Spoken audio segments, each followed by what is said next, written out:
Hello friends, Radhe Radhe.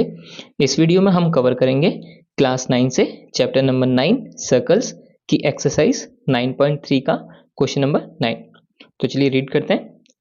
To circles intersect at 2 points B and C. देखिए आपको एक ये बड़ा सर्कल दिख रहा है और एक ये छोटा सर्कल दिख रहा है। तो दोनों सर्कल क्या कर रहे हैं? इंटरसेक्ट कर रहे हैं बी और सी पॉइंट्स में। Now through B two line segments ABD and PBQ are drawn. तो पॉइंट बी से देखिए, पी पहले ABD देखते हैं। ABD एक लाइन गई है, लाइन सेगमेंट है। वैसे ही एक PBQ एक और लाइन गई है ना। और जो कि इंटरसेक्ट कर रही है सर्कल्स पे A पे और D पे, P पे और Q पे रिस्पेक्टिवली। हमको प्रूव करना है एंगल ACP। ACP ये एंगल मैंने ड्रॉ कर रखा है, ये एंगल QCD इस एंगल के इक्वल हमको प्रूव करना है। ठीक है, अब देखिए कैसे प्रूफ करेंगे। हम एक प्रॉपर्टी यूज करेंगे, एक थ्योरम यूज करेंगे, जिसमें देखिए हमको पता है कि सर्कल के एक ही सेगमेंट के एंगल्स क्या होते हैं? इक्वल होते हैं। तो देखिए अगर हम AP को ज्वाइन कर दें, है ना, AP को ज्वाइन कर दी, जैसे मान लीजिए AP को आपने ज्वाइन कर दिया। अब AP से आप देखिए दो एंगल बन रहे हैं, है ना। एक तो ACP बन रहा है ना, यही हमको प्रूफ करना है। तो हमको ये ज्वाइन करने से फायदा क्या हुआ? ACP एंगल मिल गया। अब ACP एंगल क्या है? ABP के इक्वल होगा। देखिए मैं इसको नेमिंग कर देता हूं, जैसे 1 है, ये 2 है। अगर इस कॉर्ड से देखें AP से, ये एंगल और ये एंगल 1 और 2 एंगल दोनों एक ही सेगमेंट में बन रहे हैं, तो दोनों इक्वल होंगे, है ना। तो 1 और 2 इक्वल हो गए। सेम ऐसे ही अगर मैं इसको 3 कह देता हूं और इसको 4 कह देता हूं, है ना, तो ये दोनों एंगल इक्वल करने के लिए हमको क्या करना पड़ेगा? DQ को ज्वाइन करना पड़ेगा, है ना। अगर हम DQ को ज्वाइन कर देंगे तो देखो DQ से अगर हम देखेंगे तो एक एंगल 3 बन रहा है, एक एंगल 4 बन रहा है।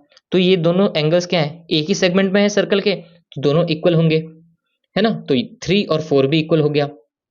अब यहां देखिए PQ एक लाइन सेगमेंट है, क्वेश्चन में दिया है, और ABD एक लाइन सेगमेंट है।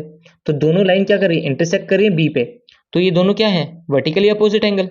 तो 2 और 4 भी क्या है? इक्वल है। तो भाई 1 2 के इक्वल है, 3 4 के इक्वल है, और 2 और 4 दोनों एक दूसरे के इक्वल है। तो 1 भी 4 के इक्वल हो जाएगा, है ना। 1 4 के इक्वल है तो भाई 3 के भी इक्वल होगा, तो 1 और 3 वहां से इक्वल हो जाएंगे, है ना। ऐसे हमको 3 4 इक्वेशन मिलेगी, हम उनको कंपेयर करेंगे तो हमको 1 और 3 हमारा सॉल्व हो जाएगा इजीली, सिर्फ एक ही थ्योरम से कि सर्कल के सेम सेगमेंट पे दो एंगल्स इक्वल होते हैं, है ना, इसी थ्योरम से। तो चलिए सॉल्यूशन में सबसे पहले क्या लिखेंगे? हम गिवन लिख लेंगे कि हमको क्या क्या गिवन है। हम लिख लेंगे ABD and PBQ are two line segment.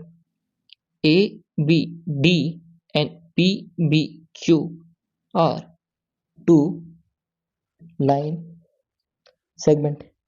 ठीक है, ये लाइन सेगमेंट लिखना जरूरी क्यों है? क्योंकि हमको 2 और 4 को इक्वल करना है ना, वर्टिकली अपोजिट एंगल, इसलिए हमने ये दोनों लाइन लिख ली। ठीक है, और कोई मेन पॉइंट और जरूरी नहीं है, ठीक है ना। अब आप लिख सकते हैं, हमको हमको प्रूफ करना है angle ACP equal to angle QCD। ठीक है, हमको ये प्रूफ करना है। अच्छा, एक छोटी सी कंस्ट्रक्शन क्या करी हमने, वो हम लिख देते हैं यहाँ पे। हमने लिख दिया जॉइन AP एंड DQ। ठीक है, अब देखिए अब हम बड़े सर्कल की बात करें, ठीक है, तो AP एक कॉर्ड है। अब प्रूफ में देखिए हम ऐसे लिख सकते हैं, AP इज अ कॉर्ड। ठीक है, तो जो ये एंगल्स बनाएंगी, एंगल 1 और एंगल 2 दोनों इक्वल होंगे। क्यों?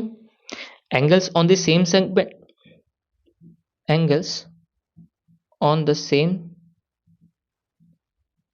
segment of a circle are equal। इस स्टेटमेंट से, इस थ्योरम से हमारा प्रूफ हो गया एंगल 1 और एंगल 2 इक्वल होते हैं, है ना। अब देखिए इसको आप इक्वेशन 1 का नाम दे दीजिए। नाउ अब ऐसे लिख सकते हैं ABD and PBQ are two line segment intersecting at point B, है ना। तो therefore angle 2 and angle 4 equal होंगे बिकॉज वर्टिकली अपोजिट एंगल है ना। तो इसको आप इक्वेशन 2 दे दीजिए।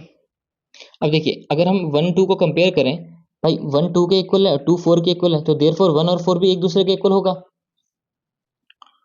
फ्रॉम इक्वेशन 1 एंड 2 हमको क्या मिला, एंगल 1 एंगल 4 के इक्वल होता है। ठीक है, आप इसको इक्वेशन 3 बोल दीजिए।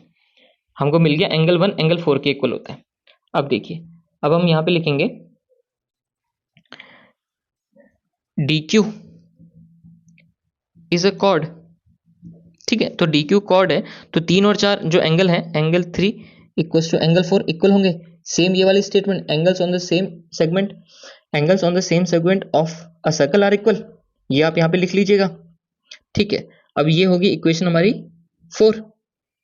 अब देखिए 3 और 4 को अगर हम कंपेयर करेंगे फ्रॉम इक्वेशंस 3 एंड 4, हमें क्या पता चला, 1 4 के इक्वल है, 3 4 के इक्वल है, तो 1 और 3 भी एक दूसरे के इक्वल होगा।